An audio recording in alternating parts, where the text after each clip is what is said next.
Unity. We read Philippians 2, verse 1 to 4. Unity is one of the most important concepts in a believer's vocabulary. Without it, it would be incredibly difficult for a congregation to survive.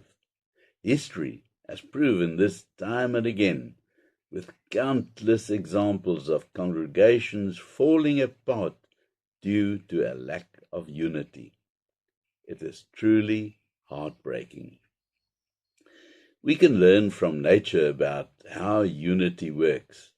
A few devotions ago, we marveled again at how wonderfully a herd of elephant functions, and we believers can undoubtedly take lessons from them. I shared a story about a herd of elephants grazing in the riverbed among the reeds. Suddenly, the matriarch decided it was time to head home. The entire herd responded immediately, without resistance, leaving everything to follow her. Have you ever observed the interactions within a pack of wild dogs? Their care for one another, especially for the young, is astounding. They constantly help one another, and everyone plays a role in raising the pups. Unity at its best. This doesn't mean a congregation should simply obey every instruction from the pastor, but rather that there should be a close bond among the members. The question is, what forces this bond? Paul identifies 4 essential elements. The first is comfort in Christ. This is the most crucial element because it defines us as believers. You cannot be a believer in Jesus if he doesn't hold a place in your life. He is a central point of any congregation, and absolutely everything that happens in a church must revolve around him.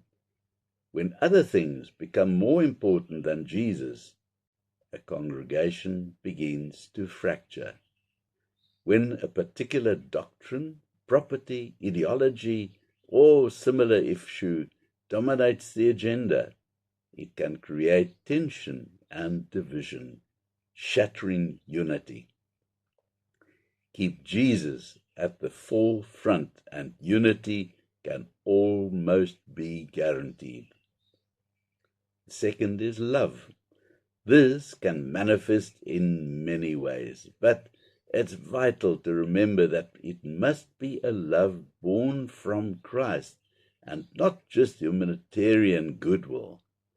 This love should particularly show itself in genuine care within the close circle of the church family.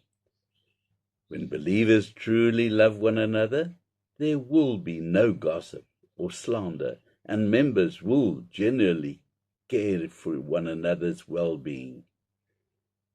In our congregation, we always share coffee and fellowship after the service, creating a warm and loving bond that strengthens our ties. I look forward to this time of connection every Sunday morning.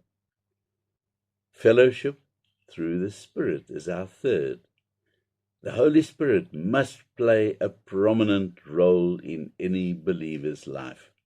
Sin, however, can prevent you from making room for the Spirit. When you understand that the work of the Holy Spirit inspires you to be an integral and active part of the congregation, you'll see why some people drift away.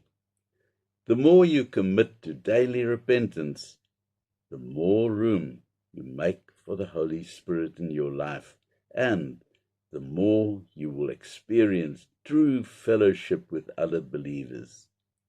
This naturally fosters unity. Compassion and empathy is the fourth one. When the first 3 elements, comfort in Christ, love, and fellowship through the Spirit are combined, the natural outcome is genuine care for one another and a deep concern for each other's burdens. I see this repeatedly when someone in our congregation loses a loved one.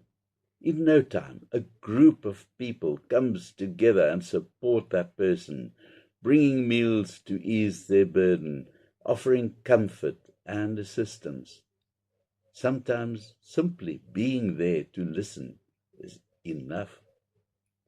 However, it is crucial that your attitude is right. Otherwise, all these efforts mean nothing.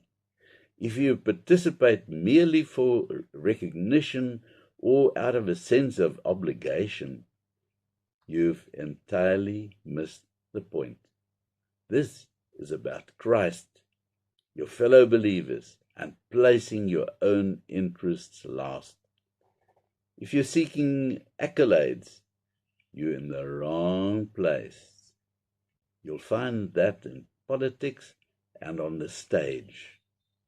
Humility, deeply rooted in your heart, is a key element and requirement for fostering true unity within a congregation. This is especially true for those in leadership positions.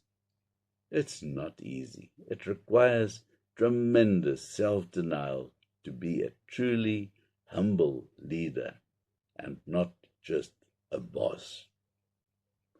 Amen. Let's pray. Lord, I fall so far short.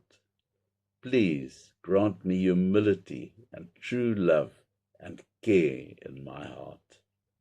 Amen.